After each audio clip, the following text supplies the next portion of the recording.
Hey guys, and welcome back to my channel. So in today's video I'm going to be breaking down part 2 of my natural hair wash day routine. So if you guys follow me, I did part 1 a few weeks ago, breaking down the pre-shampoo process that I like to do. I showed you guys different type of pre-poos, how to properly do it. So if you didn't catch that video, I will link it right up here so you guys can quickly click on that one and watch it, and I'll also link it down in the description box. So yeah, if you're back and you already watched part 1, then we're gonna be breaking down part 2, which is the shampooing process. So I know I'm in protective style, but I still wanted to not leave you guys hanging and go ahead and break down shampooing your natural hair. I feel like shampooing your hair is one of the most important steps in your wash day routine. You have to start the process with a clean scalp if you want your styles to come out good, and if you want to see growth over time, you have to practice cleansing your scalp properly. And yeah, let's dive right into this video. So like I said in the first video, I pre-shampoo to get myself prepared and ready for shampooing my natural hair. I feel like it is a step that makes the shampooing process a lot easier, a lot smoother. To start off my shampooing process, I like to make sure my hair is completely soaked and completely drenched with water before I go in and put in a shampoo. So if you guys been following me, you've heard me mention before that I have low porosity hair, and what that means is that it takes longer for water or liquid to penetrate my strands or products in general. So whether I'm in the shower or whether I'm doing it at the sink, so I start off with like lukewarm to pretty tolerable warm water just to open up my cuticles and just to get that water in. So I'll sit there for a minute or two, however long it takes, till I feel like my hair is completely soaked.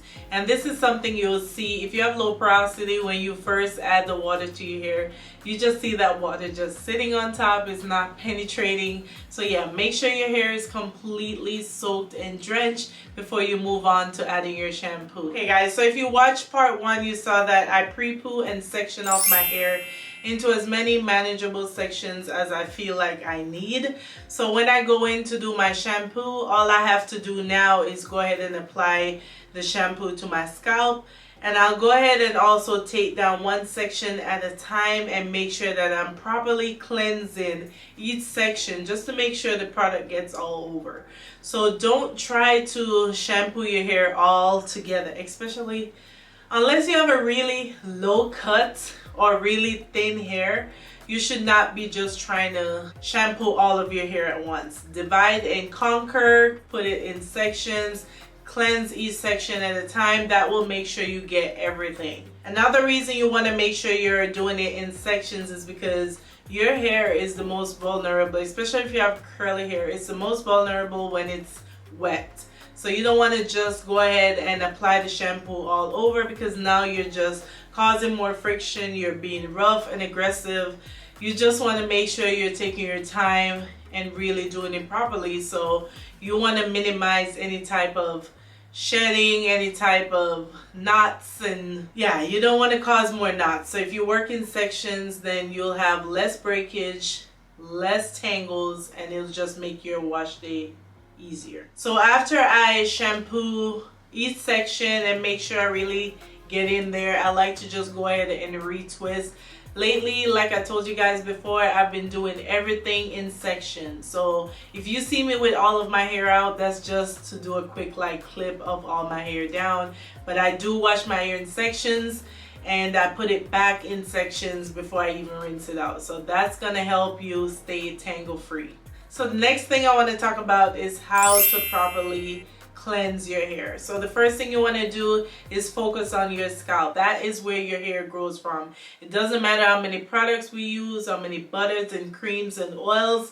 If we don't have a clean scalp, then none of that stuff is going to really work the way they're supposed to do. So you want to make sure you're applying that shampoo, no matter what the type of shampoo is. You want to place it on your scalp and work from there. All that lather and stuff that you get from shampoo will clean the rest of the length of the hair, but your focus is always on your scalp. You can use those scalp brushes. I have those scalp brushes that I use from time to time. That helps me make sure I really get in there. You don't want to be rough to where you're like agitating your scalp. Like, I don't use my nails to scratch my scalp. I use like the ball of my finger, but I make sure I use just my fingers to really get in there, section at a time, and then I'll go ahead and run my fingers through, and that will cause the lather and everything to just cleanse the length of my hair. So yeah, don't apply the shampoo to your hair and not clean your scalp. Focus on your scalp. And they have so many things you can do now, where they have shampoos with the tip that you can just put directly in. Even with like my braids, I like to get in the scalp and make sure I clean my scalp even though I'm in protective style. Alright, so next thing is different types of shampoos. Now there's so many different types of shampoos out there, I know, but the main type of shampoo you need when you go natural, which is, I think I mentioned this before, is a moisturizing sulfate-free shampoo. Number 2 is a clarifying shampoo. Now, even though a moisturizing shampoo will get most of everything out, once in a while you do need a clarifying shampoo. Now, most clarifying shampoo do have sulfates, but I think there's some out there that doesn't. So there's so many options out there, and it's just so much you can do, but you have to try these products. It's hard for me to just tell you guys go buy this clarifying shampoo because there's so many out there and everybody is different. I've seen people have like reactions to shampoo because it has peppermint and it agitates their skin if you're sensitive and stuff like that. The rest of types of shampoos are kind of just something for you to try. There's so many out there. You have like protein, like whenever it says something like strengthening, restoring, then you know it probably has a little bit of protein. You have purifying shampoos, you have anti-breakage shampoos, just all that stuff. And you have a dry shampoo. I actually used a dry shampoo today for my braids, and basically I just spray it, massage it in, and just style as normal. So those are the different types of shampoos. And also one more I can mention is a co-wash. A co-wash is basically a conditioning wash. Now a lot of people out there tend to feel like they have to they only want to co-wash and not cleanse with a regular shampoo. But for me, a co-wash is a between wash thing. So if you're someone who go to the gym a lot, and in between, let's say you wash your hair once a week, but by Wednesday maybe you went to the gym a lot and your hair got wet, or maybe you went outside in the rain, or you just feel like you want to get a quick rinse, then you can use a co-wash. You do not want to consistently use only a co-wash. You still need to use a regular shampoo that's really gonna get everything out, because the co-wash is just a in-between. It's not a real shampoo. That's the easiest way I can put it. Alright, so the last thing I want to talk about is how often you should wash your hair or shampoo your hair. It is really up to you and your hair. You have to kind of learn what your hair likes, how long your hair likes to go without being cleansed. But for me, I shampoo and wash my hair once a week. I have tried to push my hair longer than a week, and I instantly regret it 2 days later.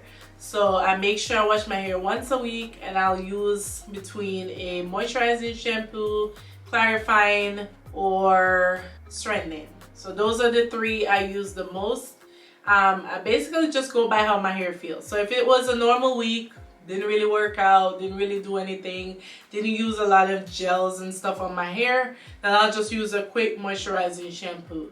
Now if I felt like I did something like a wash and go where I use a ton of gel, I'll go in with a clarifying shampoo. Then in between that, if I feel like my hair feels a little bit, weak, or I'm seeing more shedding than usual, then I might hop for the strengthening and restore shampoo, just to kind of balance it out. And then last but not least, if I feel like, or every 4 to 6 weeks, I like to go in with that Aztec clay mask, which serves as a clarifying shampoo, just to kind of bring my hair back to life and reset it, and then I'll go on top of that with the co-wash. So that's how I like to rotate my shampoos. So I will insert a clip of all the shampoos in my collection just to show you guys in case there's any you guys want to try. Most of the shampoos I have, I really don't have an issue with them to where I won't like repurchase them. I'm just kind of going through them right now and seeing which ones I love, but overall I love all the shampoos I have. Mael has two great shampoos that I like, the rosemary mint one and the pomegranate and honey collection. I actually did a video last year of my favorite shampoos, so I will also insert that video. Make sure you guys check it out. I'm sure that favorites will be updated at the end of this year, so make sure you stay tuned.